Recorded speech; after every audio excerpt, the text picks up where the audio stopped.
Okay. Sa Revelation chapter 11, may mention po ro ng dalawang lalaki, no? Na tinatawag na dalawang saksi or two witnesses na lalabas po during the tribulation period. Ito po ay naniniwala po ang marami including me. Ito po ay sina Elias o Elias or Moses or Moises. Ito po ay dahil ang dalawa pong ito ay hindi naman nakaranas ng kamatayan.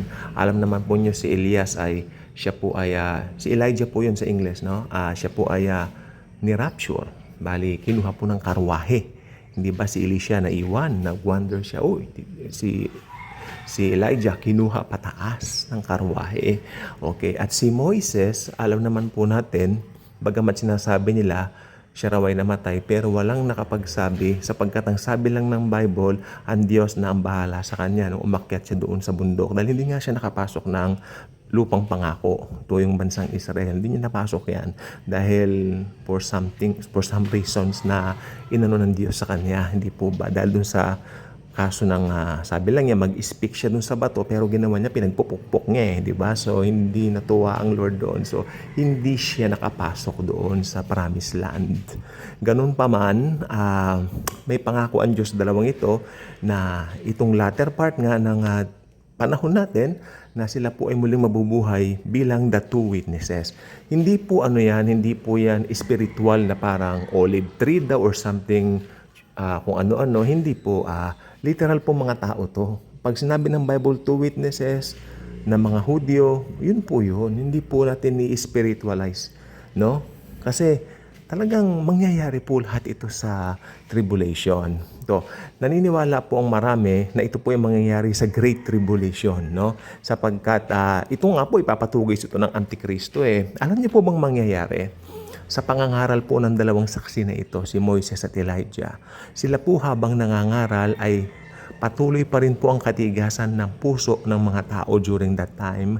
At sila po ay talagang gahaman pa rin sa sex, gahaman pa rin sa pang-aliw sa sarili, gahaman, kumbaga nagtakaw sa sex, nagtakaw sa matakaw sa mga makabundong pagnanasa. Mas masama na ang mundo during that time.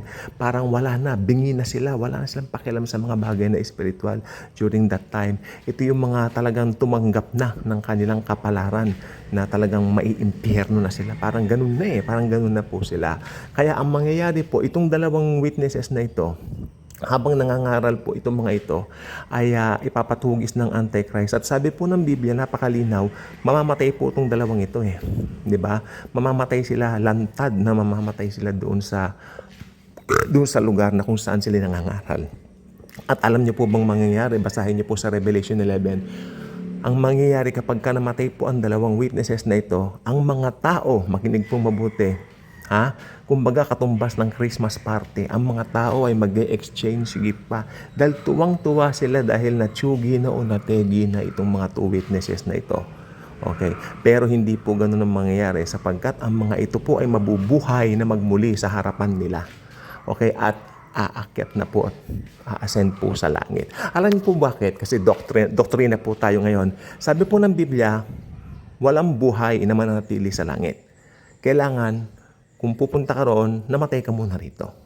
Yun po yun. So, kailangan nilang mamatay. At ang paraan ng kamatayan ni Moises at Elijah ay ipapatay sila ng Antikristo during that time. Di ba? Naintindihan niyo po ba yun? Kasi wala pong, wala pong laman at buto o walang dugo na pwedeng makapasok doon sa langit. So, kailangan pupunta sila doon na, yes. Okay. So, ngayon, nasaan sila ngayon? Well, habang hindi pa dumating tribulation, Diyos na po ang bahala sa kanila. Si Jesus na po muna ang bahala sa kanila ngayon. Hindi na po natin pakikialaman yan. Ang importante, meron silang role dito. No? Yung mga nagsasabi po, nandyan na po yung two witnesses, wala pa po. Wala pa po tayo sa tribulation. Wala pa po, wala pa yung Antichrist. Hindi pa tayo nararapture. Hello? At mangyayari po mga bagay na ito. Bagamat pinapangaral po namin dito, pinapangaral ko po dito sa inyong mga bagay na ito. Wala na po tayo dito. Okay? Kaya nandyan po ang Biblia. Basahin ang Biblia araw-araw. Magbasa-basa din pag may time, okay? Para at least alam natin na kung baka mamaya nadadaya na pala ako kung noon na, di ba? So, ganun lang po and good morning po sa ating lahat, sunshine. Maganda po ang araw ngayon. God bless everyone. Thank you, Jesus. Hallelujah.